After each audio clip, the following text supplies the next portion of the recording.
Hello, everyone. Welcome back. This is Sarah Smith, and you're listening to Raw Intentions.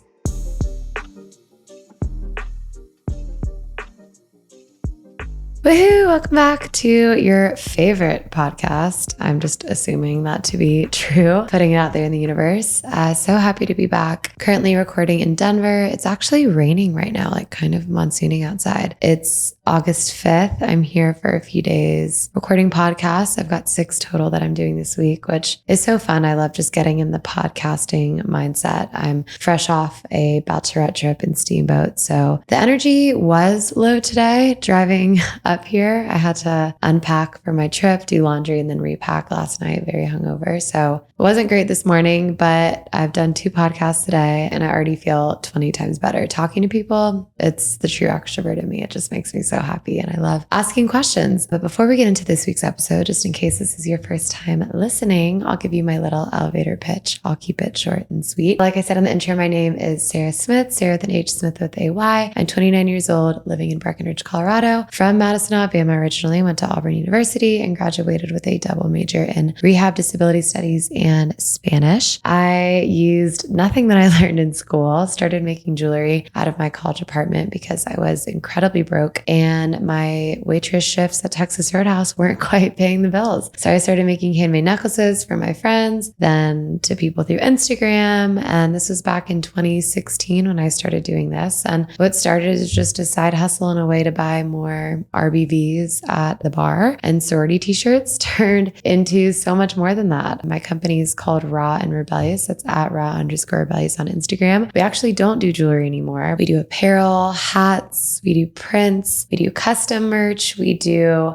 shoes, we do all kinds of things. And I would definitely classify Raw and Rebellious as a lifestyle brand. And a big part of that is because of our community that we've cultivated over the last 7-8 years. And it's my favorite part of my job for sure. And that's kind of what led me to start this podcast, Raw Intentions, just a lifeline to that community that I get to, chat with via DMs every day. And now I feel like I get to talk to you guys on the phone, even though it is one-sided because it's just me talking into a mic. And obviously I love to hear the sound of my own voice or I wouldn't have a podcast in the first place. I do lots of solo episodes, but I also do episodes with people that I admire, whether it's friends that I have in my personal life or people that have inspired me from afar that I get to sit down and have conversations with. And that brings us to our very special guest this week. This week, we've got Anna Tedstrom. She's the founder of Hoohah, which is the coolest outdoor brand you've ever seen. There's definitely nothing like it out there. And I got connected with Anna just through mutual friends in the Denver small business creative sphere. I just happened upon her brand. I actually think I found her at the Vail Farmers Market a couple years ago before I knew who she was. But Anna is a freaking powerhouse, let me just tell you. She grew up in Edwards, Colorado, my literal dream. She grew up surrounded by beautiful mountains and nature with classes that were literally her going out and skiing for an hour. Like when I'm saying she lived my dream, I mean that. But she went to design school, started her brand that is now like popping the hell off. So if you don't know Hoohah or follow them on Instagram, you definitely need to check them out. If you're watching this on YouTube, I'm actually wearing one of her tops right now. It's this little fleece bra situation. I'm obsessed, but as she said, what did she tell me? Tits up, pits cold. Anna, you're going to have to correct me on that because I don't remember what the saying was. Anyways, she is now a local icon. She does fashion shows, pop-ups all over Colorado and out west, and she's just crushing it. So obviously I had to invite her on the podcast. Anyways, I'll let Anna talk about herself rather than me butchering her sayings. So without further ado, let's welcome Anna Tedstrom to Raw Intentions. Well, before we get into this week's episode, I would love for you to give a little intro and introduce yourself, which every guest says is like the hardest question, which I'm horrible at an elevator pitch for myself. But I'd love for you to give an elevator pitch to the audience. Okay. Hi, I'm Anna Tedstrom. I'm the founder of Hoohah. I make happy clothes for outdoor activities, and I'm on a mission to get more people outside just having a good time. I grew up in Edwards, which is a town 10 minutes outside of Vail. And I grew up with 2 brothers, and my parents are the most adventurous, active people I know. So my childhood was spent outdoors all the time, skiing, biking, camping, all the things. Yeah. And then when I wasn't outside, I was drawing, crafting, and inventing things out of cardboard and tape. So Cool. that led me into product design, and I studied that at Parsons in New York City. Okay. And then I worked in the corporate world for a little bit as a designer, and then a startup clothing company, and then was like, I want to start my own brand. So I started Hoohah. That's so cool. And did you have any, like, what did your parents do? Were they entrepreneurs as well? Or was that a new? No, my mom was a full-time mom and then a part-time designer. So she was an interior designer and helped with a shop selling flooring and things like that. But she was very creative and did a lot of logo design and stuff for people. Nice. And made curtains and things like that. So she taught me how to sew. And then my dad was in marketing for Capital One.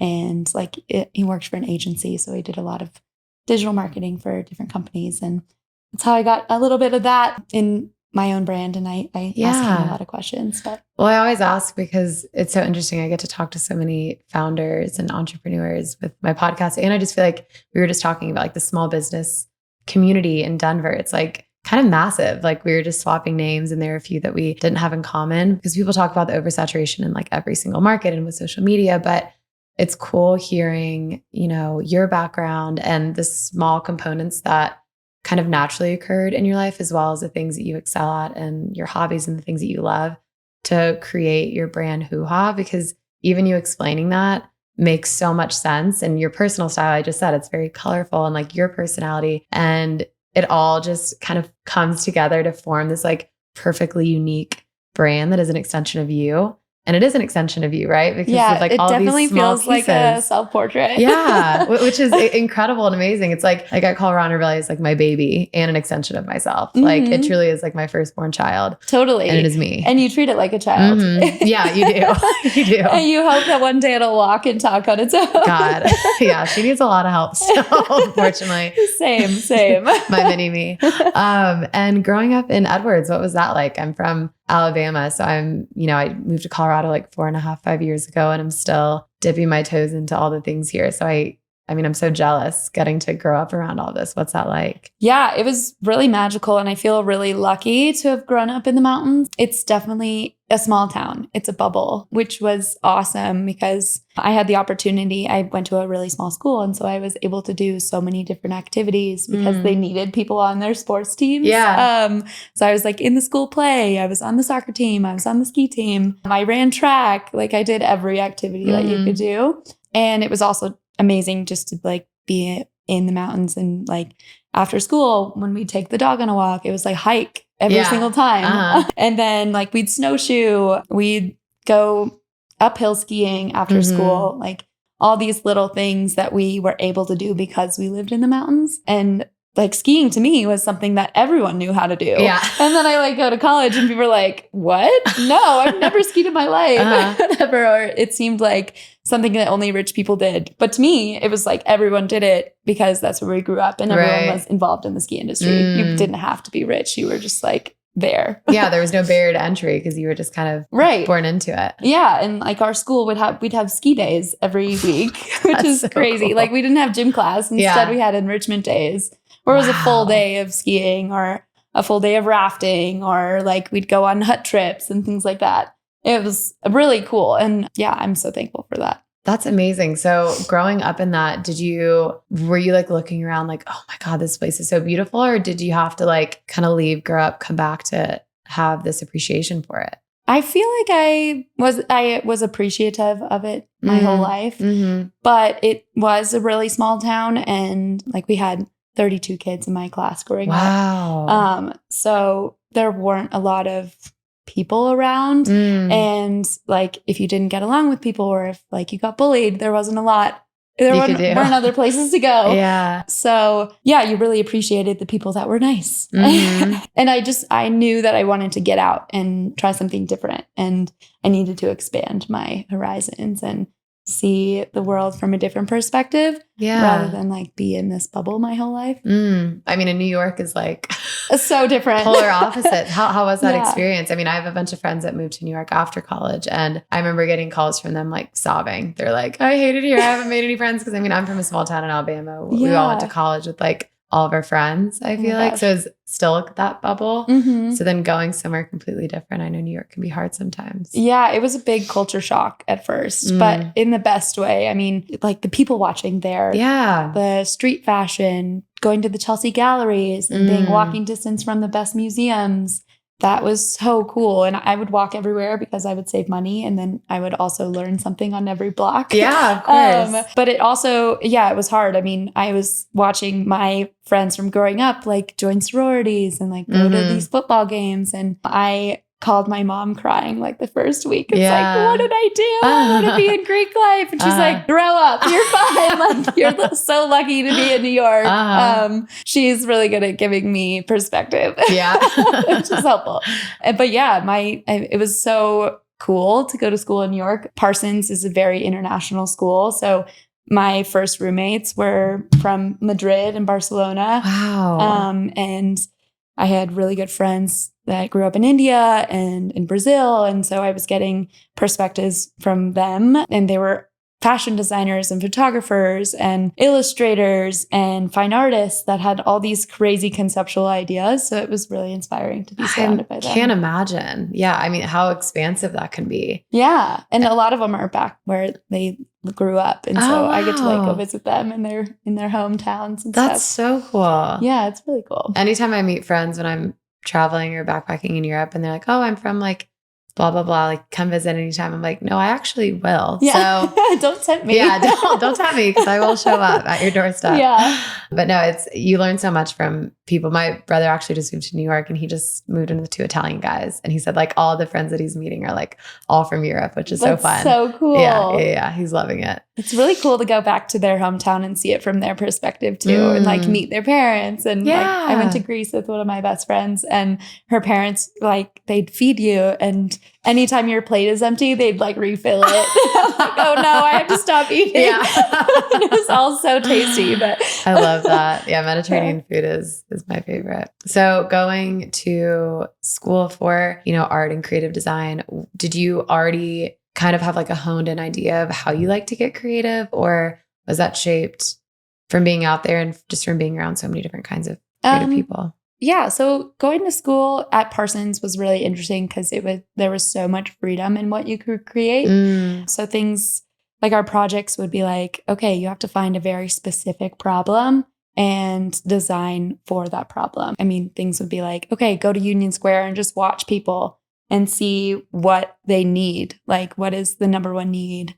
from just watching people on the streets? Wow. And then come up with like your own design brief, and then design into that. Or like one of my projects was design a light based off of time and memory. That's it. That's all they told you. And so you had to like come up with some idea based off of that, and you could go anywhere with it. It could maybe not even really be a light. It could be something that like light shines through or something like that. So, wow. Yeah. That's so cool. So that was cool. I got to design a lot of different things. I made chairs. I designed lights. I made a backpack. I made stuffed animals with interchangeable limbs. Wow. I got like really weird. And I still am weird. So it's good. That's amazing. But yeah, it was pretty cool. No, I love that experience. And clearly that feeds into you designing today. So when you went into the corporate world with, the knowledge that you had from school, did you know that you wanted to start your own brand, or was that something that came later as you learned? In college, I thought that I wanted to start my own brand because I was meeting designers that had their own businesses designing lights and furniture. And I thought it was so cool that they could make whatever they wanted. Yeah. And like build their own little world. But I also really liked working for corporate companies because there was so much structure and organization. And you got to work with bigger teams and you had a really big budget, or you could work on a lot of products at different times. So like working for Mattel, you could design 10 to 20 toys all at once. And you had the capabilities to work with people who could make your toys do flips and like all these crazy things, or like talk to each other and like integrate tech into your toys, whatever. And then at Restoration Hardware, like I was working on 20 different product lines, designing cribs and bunk beds and desks and all these like fancy lights, chandeliers and stuff, which doing on your own or for a small company, you'll probably be working on 3 to 5 different products. Got it. Or working for a clothing brand, you could be working on 100 different products at once. Uh-huh. So I really liked being able to do multiple things. But I do love the freedom of working for a small company because you have a lot of responsibility. Yeah. And there's less politics and things get done faster. So you don't have to jump through a bunch of hoops for decisions to be made or to get buy-in on your idea. Well, and you get to wear so many hats. Yeah. With a smaller business, you're hired for one thing, but then you end up with lots of picking different up roles. all the other pieces.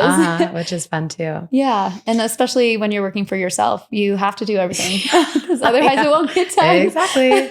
I know it's so funny. I feel like as an entrepreneur, and you'd agree to this too, like the motivation piece, like self-motivation and drive is so important. Yeah. Because there's no one telling you what to do. You just do it or nothing happens. Yeah. It takes a lot of perseverance. And especially when things don't go as planned or people don't like what you think they would like. And it's frustrating, but also so important to listen to that and make changes based off of that. So yeah, no, absolutely. And I want to get into all that. But first I want you to talk about how Hoohah came to be. I mean, was there a gap in the ski industry and the outdoor industry that you saw? And how long did you spend in New York before coming back here?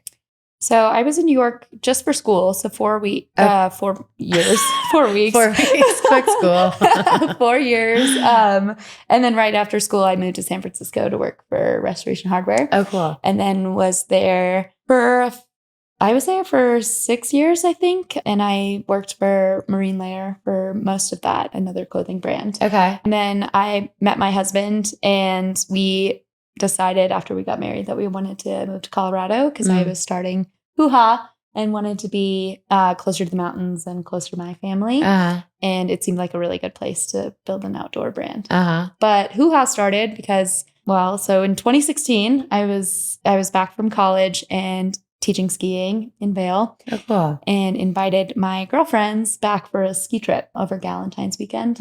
And they grew up in Florida and Chicago and Minnesota. And so they all had different levels of skiing, skate abilities. Some were really scared of the back bowls and others were really bored on the bunny slopes. So to break the ice, I brought my mom's onesie out and it had tight legs and fringe and I brought a speaker and I became like the team cheerleader and just like camp counselor. Yeah, exactly. So I brought everyone together and we just like danced down the catwalks and we chatted on the chairlifts and it was more about like having fun and less about how long we were out there or like taking advantage of the pass or whatever. So, and then they all wanted to go vintage shopping afterwards so they could have fun outfits. So we started like collecting ski suits and we started doing this ski trip every single year. Yeah, it's been a really awesome way to like stay connected. But yeah, so then fast forward, we were in COVID shutdown and I was working from home and had a bunch of free time and I was feeling really creative or feeling like I needed to do something more. So I found this ski suit on Etsy and it was like a 70s style ski suit. I was like, oh, this would be so fun for the girls' ski trip. I got it and it had stains and holes and like didn't fit quite right. So I was like, you know what? Let me get out my sewing machine and I'm going to make these big flower patches and put them all over. And then I'll like retrofit it to make it fit me better. And then I was like, this is cool. I'm going to make another one of these. So I made like 3 of them and then brought them on the girls' ski trip.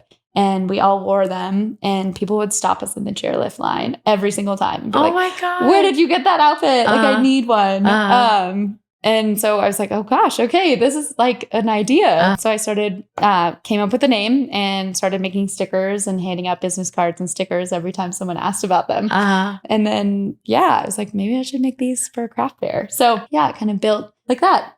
So was it made to order? Like if someone asked, oh, where'd you get it from? Would you then like communicate with them through that? Yeah. So first I was like, okay, I have to figure out if I'm going to keep doing custom ones. First few ones, I was like, okay, I'll make a custom one for you with lightning bolts or kind of whatever you wanted. And then I was like, okay, I'm working as a technical designer. Like I know how to manufacture clothing. So what if I think about taking pre-orders for this style that people like really like and getting it manufactured so I can have multiple of them in different sizes, but the same style. And so I signed up for this craft fair called West Coast Craft. Okay. And I was like, okay, I need something to sell. So I brought my prototypes and was taking pre-orders for those. And then I was home sewing fleece base layers. I was like, this will be a lower price point item. It's less than $100 and I can make one of each size in the same color. So I'll make a small, medium, and large in this green one with the sunny side flower on the front. And then I'll make 2 other colors. So I handmade like 20 pieces and brought them all to the craft fair and sold through a lot of them. Okay. And made like $5,000 in one weekend and was like, oh my gosh, okay, this is a crazy. business. Like, let's try this. And I got pre-orders for these coats and was like, okay, I already have their money. I have to get these to do made. something. Yeah. Yeah. And so, it took me a full year to get snow pants and coats made. I had them made in Oakland, California and LA. And it was so hard, but I got them all made. Manufacturing is so tough. Yeah. Originally I was like, okay, maybe I can get them made in 6 months. Like I know how I'm doing it. Like I already know the style. Like it should be pretty easy. Yeah. No, never there easy. was like so many hoops to jump through. Doing it in the US is so hard. I had to buy all the materials and trims and find a pattern maker and do all this stuff outside of finding the factory. Yeah. And then get it all to the factory and then they'd make a sample and it wouldn't be right. And so it like took so many different prototypes. Yeah. So I was very lucky that my customers were excited and patient and they waited a full year for these things. Oh, it was worth the wait, I'm sure. But yeah, I mean, some of them still come in and they're like, I have one of your first coats. That's so cool. Thank God. Glad you got it. And I'm glad it's still working. Yeah. But it's so special to like still meet those people in person. So when was that craft fair? That first? That was in 2021. Okay. Yeah. Okay. So we were wearing masks and everything. Yeah. And when you started, the brand and found the name and the why, like walk us through that. Like, what did you want your company to look like? I mean, you talked about, wanting to get girls outside and like not have that barrier to entry and maybe got some inspo from your friends and from vintage ski styles. It was really because I wanted to make girls feel more comfortable and confident. I mean, I say girls, but everyone really. Yeah. I want people to feel more comfortable and confident in the outdoors. It can be so exclusive and so intense. I mean, when you look at a lot of outdoor brands, their landing pages, it's somebody hucking a cliff or scaling a rock wall, like this massive rock wall, or like surfing through a tunnel. And like, that doesn't relate to everybody. A lot of people are intimidated by that imagery. And a lot of women especially feel like they just want to sit on the sidelines or they'll go on ski trips, but they won't ski. They'll sit in the lodge. And so I really want to get those ladies out there and seeing how fun it can be. Yeah. And when you try something new, you learn so much about yourself and you build confidence that you can use in the rest of your life. Well, and I think as an adult, it's so much harder ego-wise to try something new. It's scary. And to be bad at things. To fall. Yes. And to fall, like both like injury-wise and also just like for your own ego. Like when you're little, you're just like trying whatever and you don't really care. But as you get older and like maybe you're on a trip with friends and you feel like the worst one or you're the slowest or the least intense. I mean, whatever it is. It's easy to get embarrassed. It's so easy and it's so easy not to do it. And I couldn't agree more. When I moved out here, I just started skiing. Like I'd never skied before. I tore my ACL, then, came back from it. And when I started Rebellious Ski Club, it was the same thing where I felt like such an outsider in an industry that I felt so cool. Like I wanted to feel cool. I wanted to feel a part of it. But like I wasn't hucking cliffs. I didn't know how to ski switch or like any of these things that, you learn as you're in the community. And I didn't feel like I needed to be the best one to still call it a hobby. But I remember when I first moved here, and I think your apparel also fills that gap of like, I remember shopping for like a ski jacket and friends would be like, oh, well, you can't wear that. Like you're not good enough to like wear this. And I hate that. Right. But it's such a thing. Like these brands, like you feel like an imposter if you're wearing it. And that seems like the opposite of what you're telling people. You don't have you're to like, be good. No, you don't even have to ski. Like just you can walk feel around good about yourself. Yeah. With a little dirty martini in your hand. I say our snow pants are a jacket for your legs. I love that. But also like when you do get a fun outfit, it'll make you want to go out more. And then It'll you'll become a better skier. Yes. I always say, look good, ski good. Yeah. No, it's so true. Well, and you having that background of growing up here, you see it from all angles. You see it from being born in the community and in the industry kind of by default. And then you leave and you see other people like trying to break into it maybe, or being too intimidated to even try.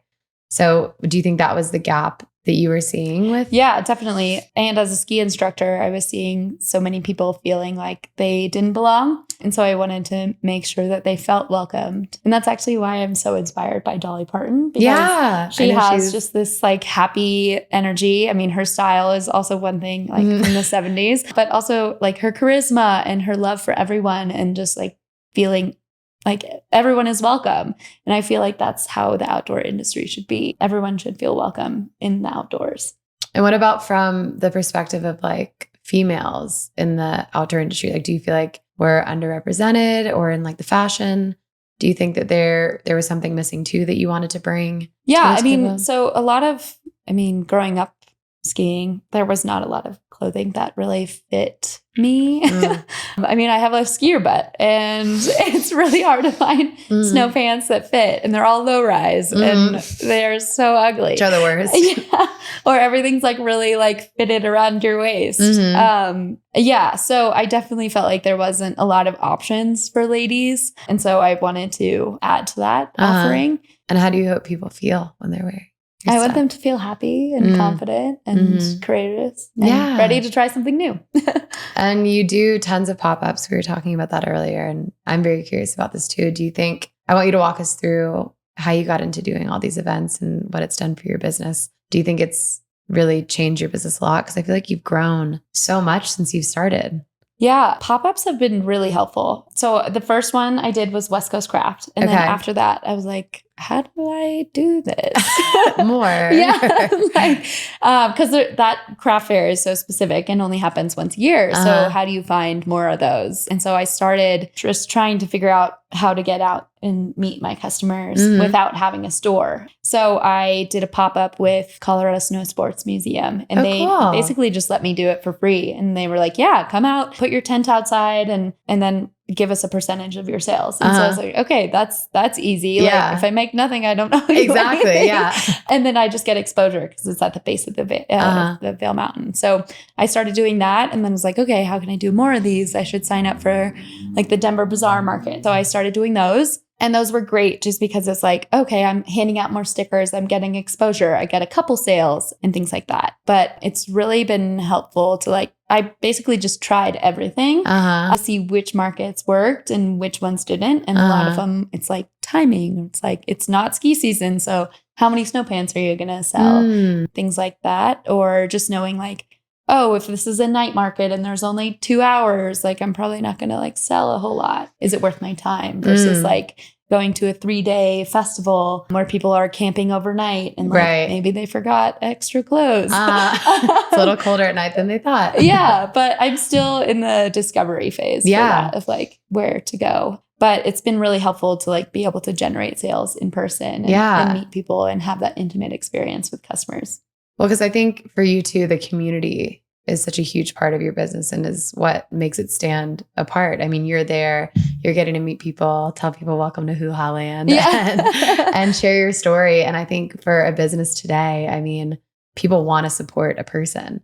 Right. So getting to meet you. Just seeing a brand on Instagram is really scary. Like it's hard to know, is this a trustworthy brand? Is this real? Like what is how does it fit? Whatever. So like being able to meet me in person, I hope that it makes you feel like, oh, I'm rooting for the hometown girl. Yes. And I get to know this person and I get to try it on. And I get to see the fabric and feel it and make sure that it's legit. Yeah. Especially with making technical clothing fashionable. A lot of people, their number one question is this warm? I'm like, yeah, I wear it every single time. Which has been helpful with me growing up in it. I know the certain things that you need for ski gear to be functional. Right. And you said earlier to allow yourself to do more pop-ups, you have started like getting help and training people. And I've always thought about this, and that's why I'm curious how you're going to answer, because I want to do more pop-ups, but there's only one of me. And I really like to be there for the pop-ups because I like to meet people too. Like that's a huge part of my brand is getting to create those personal connections with everyone that comes by. So it scares me to like hand that off to someone else. So how's that experience been for you? Because when we met at the Vail Farmers Market, you were training someone or had someone with you that was going to do pop-ups for you. It's been really rewarding to be able to duplicate myself. Yeah. Because I've been able to do a lot more. It has been hard because one, it's like, where do you find these people? Yeah. that are like willing to do all these things. But I think with both of us, we have really strong brands and it's hard. It's easy to understand the brand quickly. And so you find people that get it and that really love it and can speak to it. So the first person that I trained, that was like the hardest part. Yeah. Like, oh gosh, do I leave you alone? Yeah, you're like, okay, I'm gonna go now. And you're like standing with like a wig on across the way. So I did like 4 markets with her the whole time. And she was probably like, oh God, she does not trust me. But it was smart because I was like, I don't know. And she ended up being way better than me. Like she could oversell me. Are you serious? Yeah, she was so good. And she just got it. And like, I think it also helps the brand, like people trust it more when someone else is telling them about it. True. Because they're like, oh yeah, I trust you. You didn't make this, but you love it. Yeah. So that's actually been really cool. And then also it's cool to hear different perspectives of people who love the brand and like why they love the brand and hear their story and how they tell customers about it. Yeah. Okay. I haven't thought about it like that. Yeah. Because I've been toying with that and I think it limits me a lot because I can't do, and I also don't want to do that many pop-ups all the time. Because I'm very like protective of my weekends because my weeks are so crazy. I always try to not work on the weekends, which is hard with pop-ups because that's when people shop. And for farmers markets, it's been a huge thing that's stopped me from doing them because the thought of having to give away all my weekends for a whole summer just scares me because that's been like a boundary in my head of, you know, when I'm going to work and when I'm not. So no, that's good advice. I like that. And with doing all of these farmers markets and pop-ups, I'm sure you've gotten so much customer feedback, which is another huge part of that. The best part. Totally. Because you get to hear like, as they're trying it on, even if they're not talking to you, maybe they're like saying something to their friend. You see their facial reaction. Yeah, or they're like, oh, or they're like, oh my gosh, this feels so good. And you're like, oh my gosh, yes. Like it's good. And it's always good, even if it's bad. Oh, totally. I'd rather hear it. Like I'm fine with constructive criticism because then you can make a change. Yeah, definitely. Yeah, I think that's the most positive thing from the pop-ups. Even if you don't make any sales, you learn, okay, this isn't the right place. Or you learn, okay, that's not my customer. Or if it's a really good weekend, you're like, oh, this is great. How do I do this again? And oh, people really love this color. I should make more in this color. Or people really love the fringe. I have to make more with fringe. And you see what sells faster. Have there been like, how do you conduct all of that market research? Do you like make one thing and just see if people gravitate towards it? Have there been things that have like popped off that you didn't expect or vice versa? Yeah, I mean, a little bit of both. So that's why I do a lot of these fashion shows. Oh, yeah. Yeah, it's a good way for me to prototype new designs and kind of play with it without feeling like I have to spend a bunch of money on a production run, or I'm not doing that too early and making something that people don't love. So the fashion shows allow me to prototype a new design in a new color and see what people really love. Some of them people don't even notice. And then you're like, okay, well, that's not it. Even though it's something I love.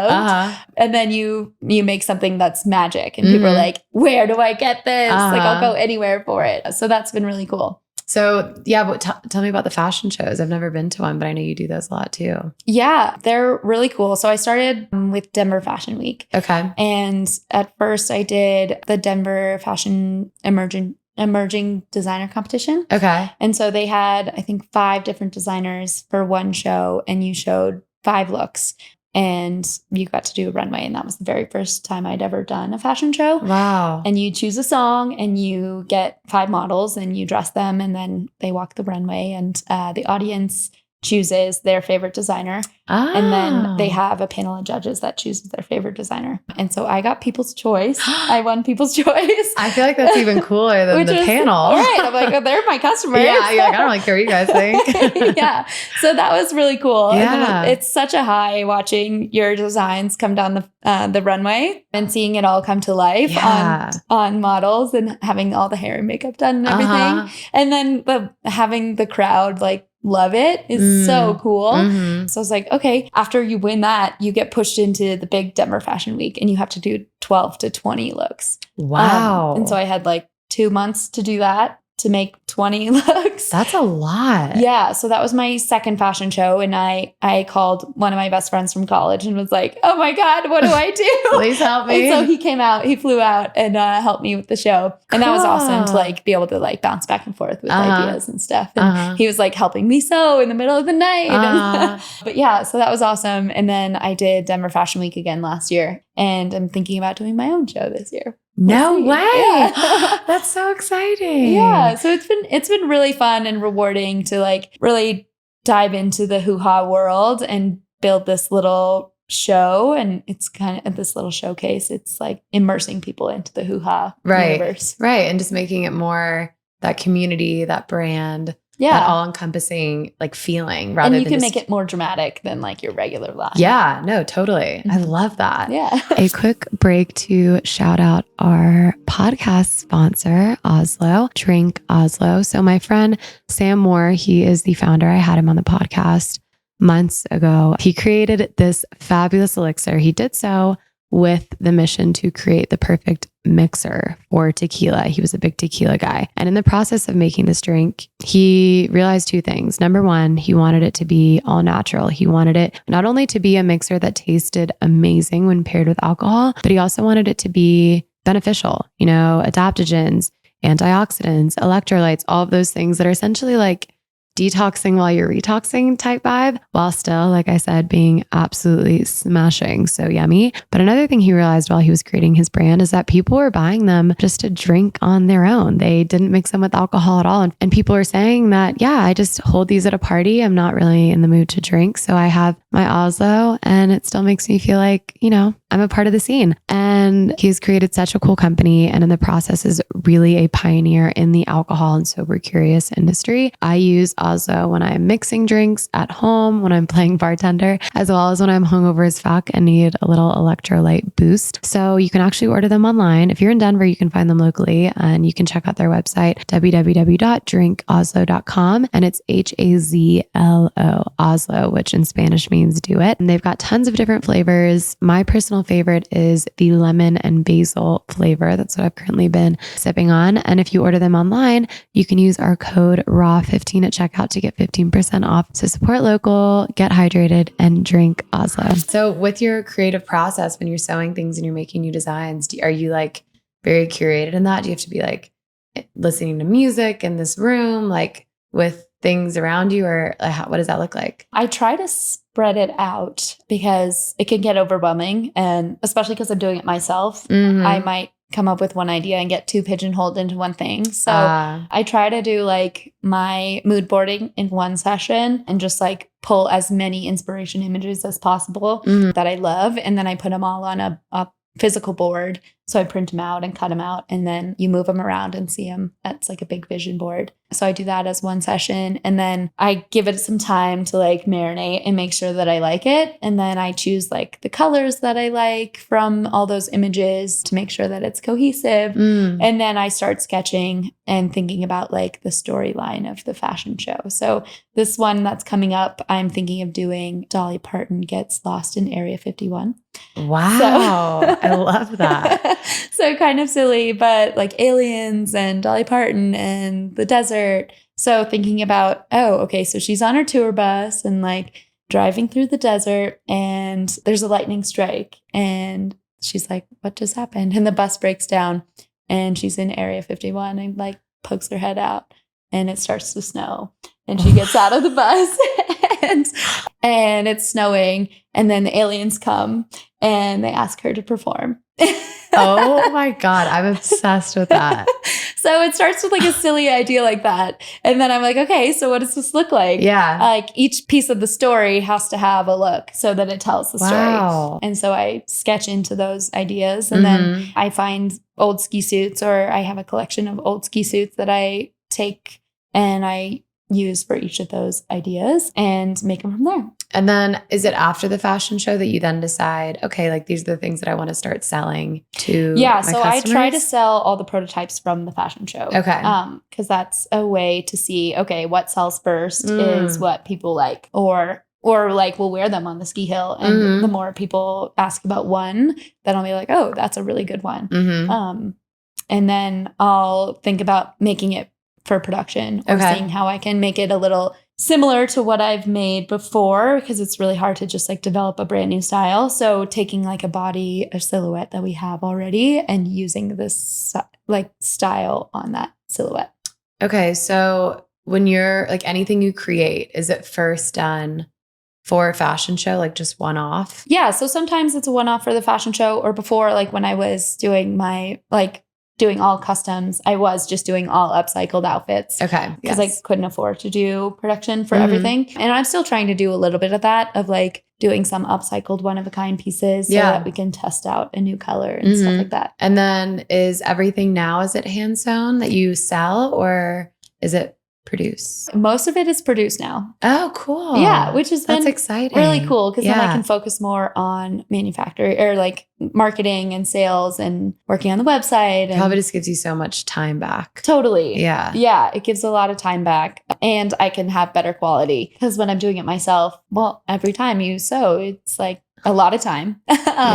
Or things go wrong and you have to redo it. And so when you're doing it in production, they're doing so many at a time, and they're really skilled sewers. Yeah. So I can get way better quality. And, it's cleaner. And they can choose the materials and do it with recycled materials. Okay. So then what is your typical week in the life, day in the life? You said Mondays are kind of your rest. Yeah. So I try to rest on Mondays after like big market weekends, because then I feel a little burnt out just from like talking to people all weekend and like telling the story and everything. So I try to give myself a rest Monday. Sometimes I don't need it. And a lot of times I'm just like too anxious to start working. Yeah.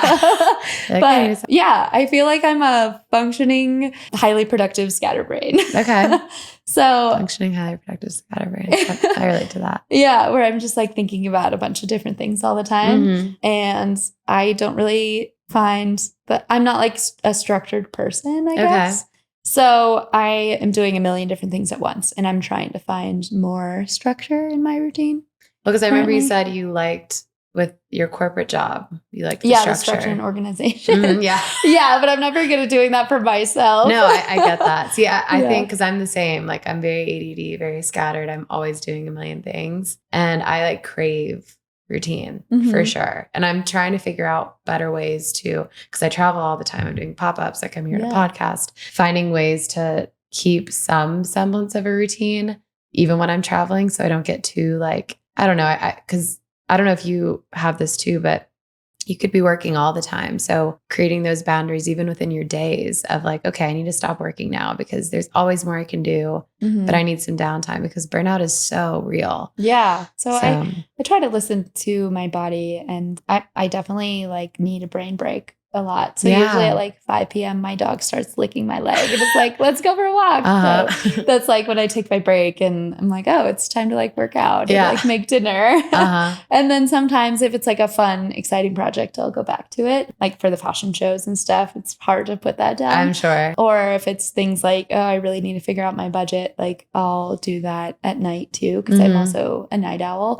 So I tend to work better at night. Okay. And so my mornings are a little bit more relaxed. Do you have any rituals that you like with the morning or nighttime routine that I've been starting to like take my coffee on the porch and like, with a notebook and just either free write, or I'll read a chapter of like How I Built This or Contagious or like some business books to get some inspiration, and like take it easy in the morning and then be like, oh, okay, it's time to work. Like, let's make this happen.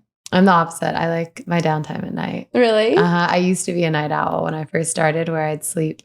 I mean, this is like right after college. So I was still like partying and doing all that all the time during the week. And I had a bunch of roommates and I would sleep really late and then work until like 2 a.m. because that's when I felt like I would get like super creative. And it's so quiet. Yes. And it's so still. So I've traded that and now I'll wake up at like 5:30.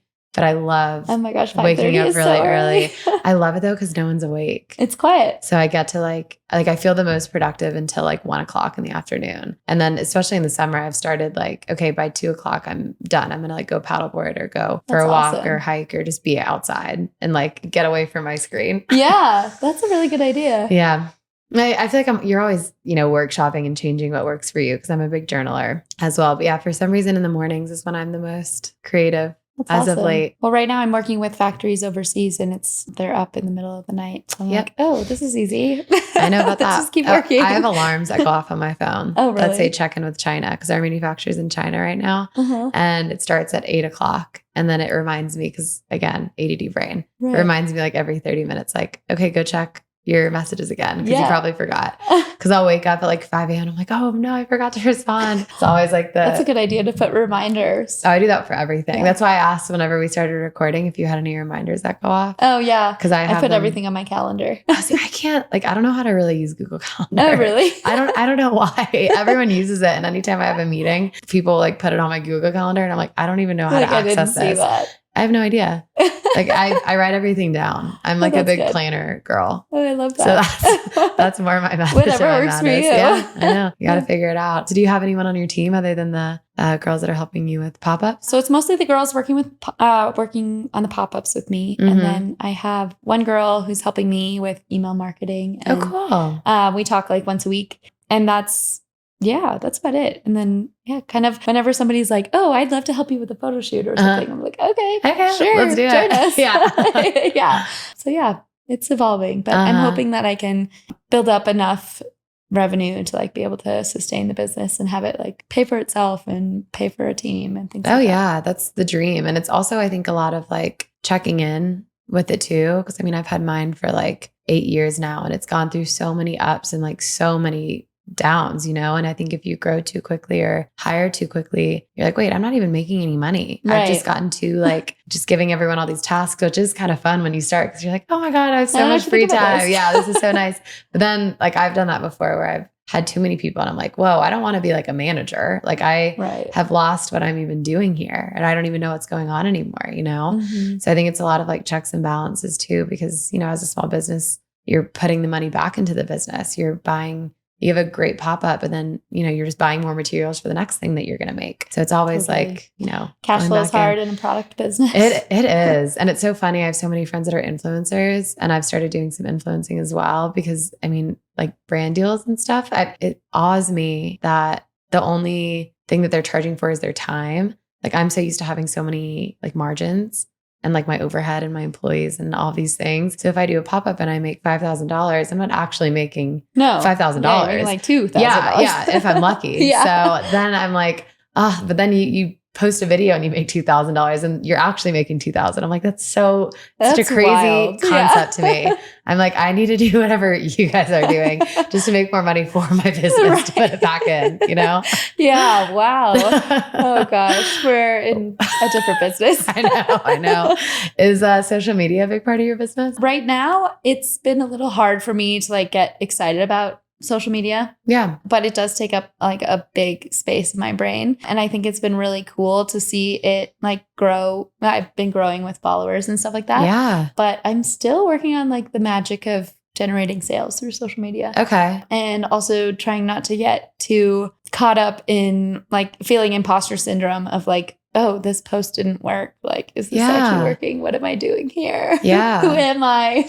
Yeah. Do I have a right to be here? Yeah. And I'm like, I don't know. Why do I care so much? I should be having fun with it. Right. Especially because my brand is supposed to be fun. So, and I want people to feel like they're following their friend. So I'm trying to just have more fun with it and be myself and just show up, especially with stories. I think those are my favorite because it's just like, oh, it doesn't matter what I post here. And they disappear. Like, people love it. And it's like a little update of what's going on or just like giving a notification to people or telling them about a pop-up or telling more of our story. So you think in person is more your business than online, you would say? I think because it's more intimate for people and they get to know us better. When they get to touch the product and try it on and all of those things too. Yeah. And I think a lot of our in-person events like generate more followers. Like we get a lot more followers online from it. Just because people want to be like, oh, I want to remember this. Yes. And so posting on Instagram allows them to keep following along, which has been great. Yeah. Okay.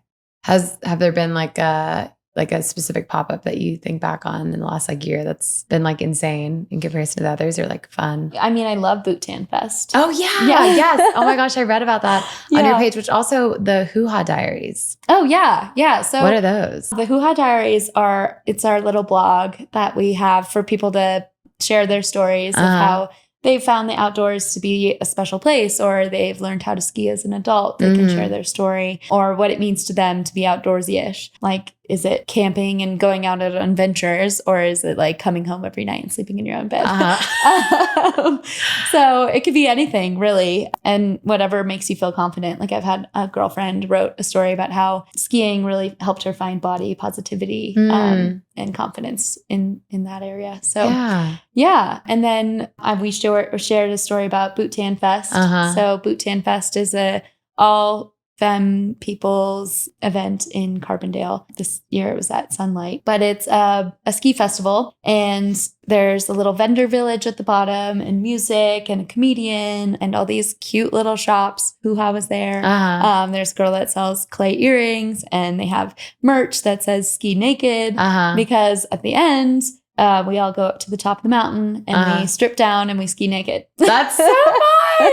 It's so wild and it's so fun, and it brings together like the most magical beings and everyone is in such a good mood, and it's awesome. That's so cool. Was that the first time I've done it twice now. Yeah, the first time we did it, it was at Bluebird Backcountry, which is this little backcountry area in Kremling. And that was super cool and intimate because there was no one else there. We rented out the whole space and we got to skin up. And so people were like stripping on the way up.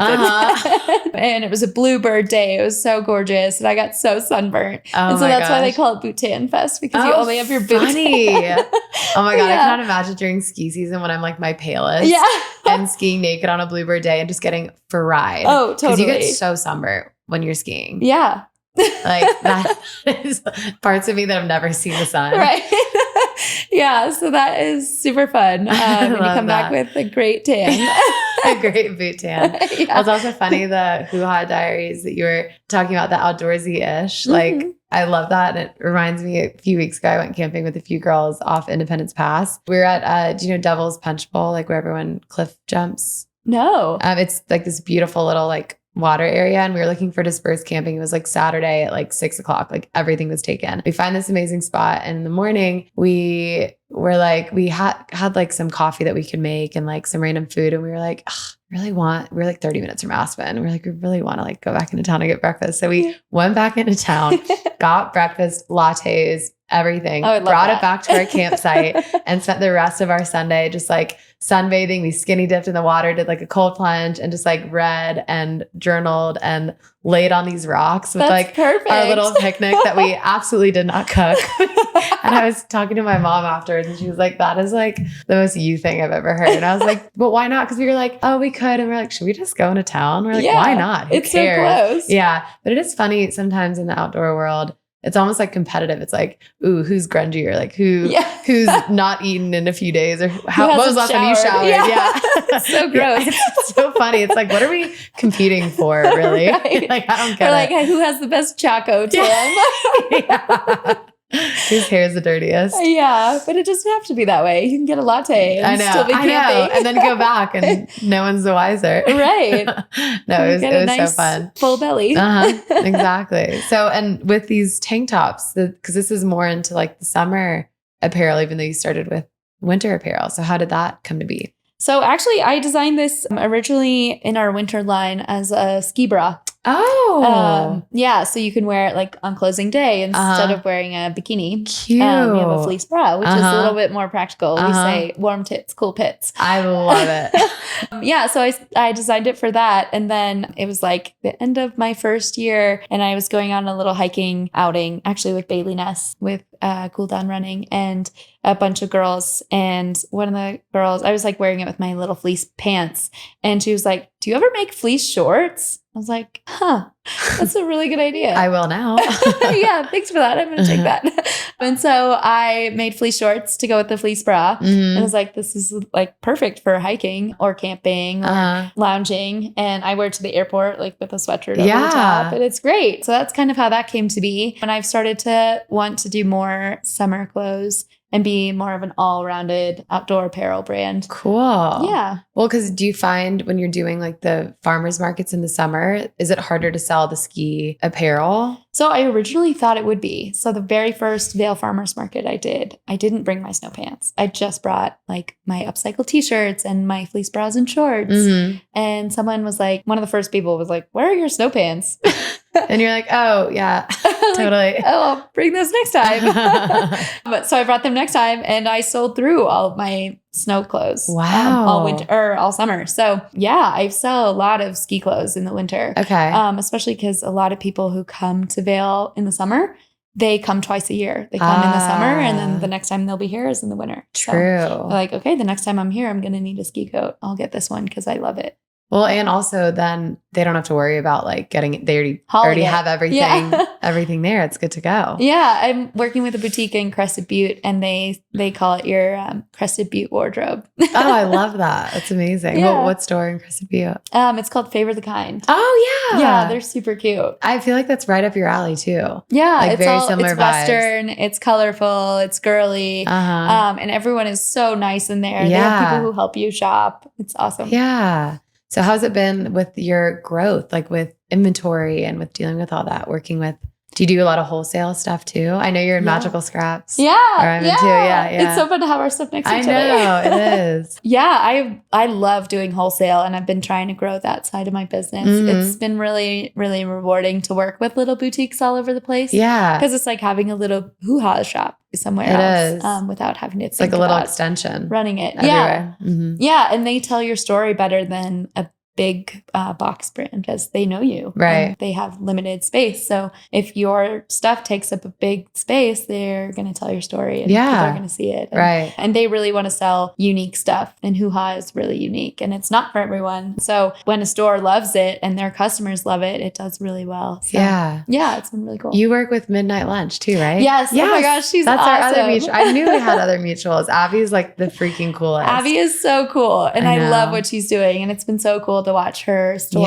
expand. Oh my God. I mean, she is like inspo. Yeah. Like I want a storefront one day really badly, or just some kind of like space to bring people together. Yeah. And when I went and saw her place, I was like, oh my God, okay. Like this is possible. It's the dream. It's the dream. Like she is like the blueprint and she's crushing it. And when you said a boutique, like boutiques want to, carry unique stuff, I feel like she's like the pillar of that. Oh yeah. She's such a good, like she's so good at like sticking to that and really having the most unique stuff in her store. Yeah. And really sticking to her vision. And everything in there is so colorful and girly and fun. And it's the only store like that there. Yes. There's another boutique I work with that's like that. And it's called Diamond in the North. And it's in Minocqua, Wisconsin. This like tiny town. Cool. But every store there is like merch t-shirts that say Minocqua, Wisconsin, or it's like Breck too. Wolf t-shirts and stuff. Yeah.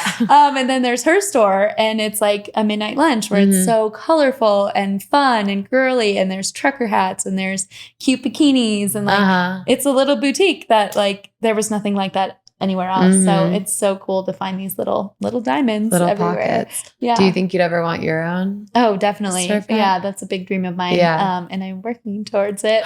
No way. Which has been cool. Yeah. So I'm gonna have a short-term pop-up where I'll have my own store in Boulder on Pearl Street. No way. Yeah, for like 2 months. Which that is like the so perfect exciting. Little time to try something. How did you get hooked up with that? So I follow Skeeta, which is another brand that I'm like obsessed with. And just watching them grow has been so cool. But I followed one of their stories and they posted about this pop-up they did in Boulder. And I zoomed in on the story and was like, oh my God, this is another company that's renting them the space. And so I like cold reached out. I was like, hi, told him my story. And he's like, oh yeah, like we want to hop on the phone. We do pop-ups and for 3 months at a time, usually. What? With outdoor brands, especially women owned. And we're always looking for new people. I'm looking for people for 2025. Like, would you be interested? And I was like, okay, tell me more. That is so cool. Yeah. So Congratulations. I'm really excited about that. I'm nervous. It's a big investment and it's a test, but I think it'll be really cool to try it. And it's lower stakes because it's only 1 to 2 months. Yeah. Well, that's what I was going to say. I feel like that's the perfect way to do it. Yeah. You know, just to try it out and see, because that is the fear always of, an online business or a mobile business like yours, where you're getting to bring your shop places, even though it is so labor intensive. You're not, you don't have the risk of just paying for a space that could sit empty. Right. As far as like maybe you're foot not traffic, in the right place. You have no idea until you try. So it's like the perfect way to dip your toes in, I feel like. Yeah. I've also heard you can work with stores when they're like turning over. So, and be like, oh, I'll take it for the month that you have no one in there. Uh-huh. So I think that would be another interesting way yeah. to do it. Mm-hmm. Very cool. Yeah. I love that. So what's next for you? What things are you working on within your company? Yeah. So a big one is scaling and trying to figure out how to make it profitable. So really finding those key products that sell well and I have good margins on. Yeah. Because outerwear is so expensive to make and it's hard to get the customer to pay for it.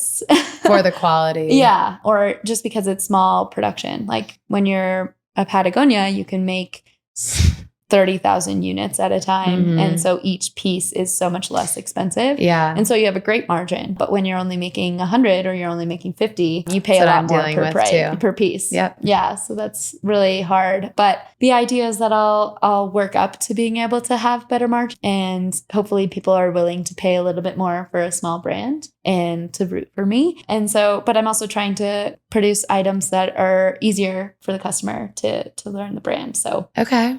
Things like doing more t-shirts and sweatshirts and lower priced items. And trucker hats, I saw that you were doing too. Trucker hats and socks and things like that. So I remember when I went to midnight lunch, I was talking with Abby, and did you meet Courtney? Yes. Yeah. Yeah, Courtney also went to Parsons. No way. Yeah, super small world. Did you know her at school? No, I didn't. She was a little bit before me. Okay. But it was just so fun to be like, oh my God, we went to the same school. She is like, she's so creative. Cool. Like both of them are a wealth of knowledge. Like I ended up, whenever we had our pop-up, I was there for a couple of days and I got so much business advice from them. And That's something awesome. Abby was helping me with like margins. I'm very creative naturally and I'm business minded, but the finances are just like harder for me to wrap my head around sometimes. But of course you have to be profitable and have the good margins and all those things. And I just started with apparel in the last 3 years. So I did jewelry up until this point. And so I'm still very much learning all of the things. And something that was super important to me, as I know it is to you, is quality. Like I'm not going to put something out unless it is the best quality. And I'm not willing, I'll take a hit on my margins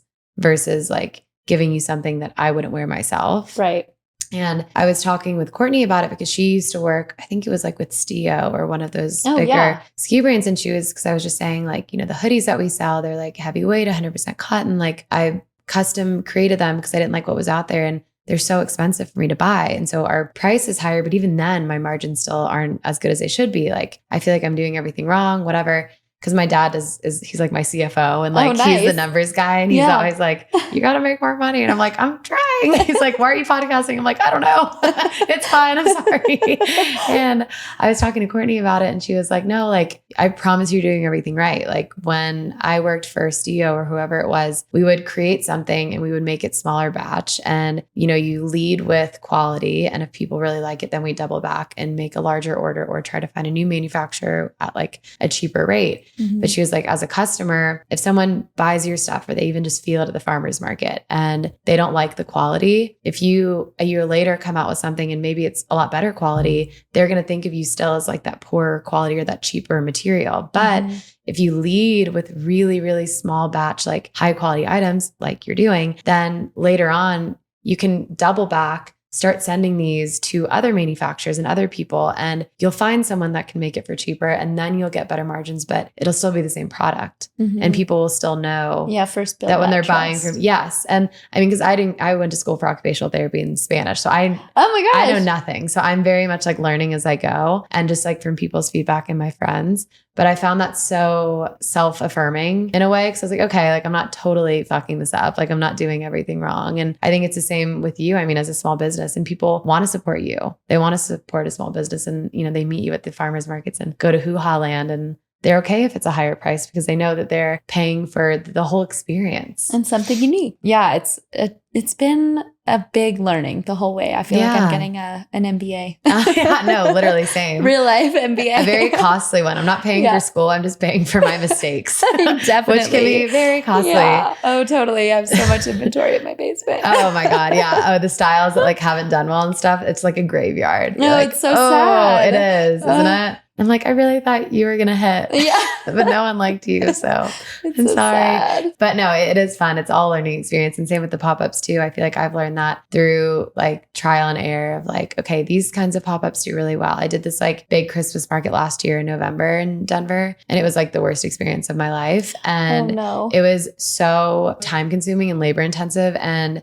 pretty costly. But the way they advertised it to me was that like they were going to be like hundreds of thousands of people there and like whatever, but it wasn't my customer at all. And I got there and it was like a 3-day thing. And I was like so upset after because I thought I was going to be making like $60K. Right. And I mean, I still profited, but like for the amount of time I put into it. And I mean, it was just like this whole thing. And I feel like it's always learning of, okay, these pop-ups do really well. I'm going to double down on these. I tried this, didn't work for me. So I'm probably not going to do that again. Or when I go to a sorority, like, communicate like, okay, I need to be put in a room where you can see me and not like back in the back corner. Yes. Like you learn though from doing all these things, and it's better to learn at the beginning than at the end when there's, more at stake. Fail fast. Yes. I be failing. I be failing every other day. That's how you learn. Yeah. I think one thing I've been trying to do is like go to the market before I sign up for it too. Oh, just to kind of get a feel. To like see who else is there, what other vendors are there, who's coming to the market.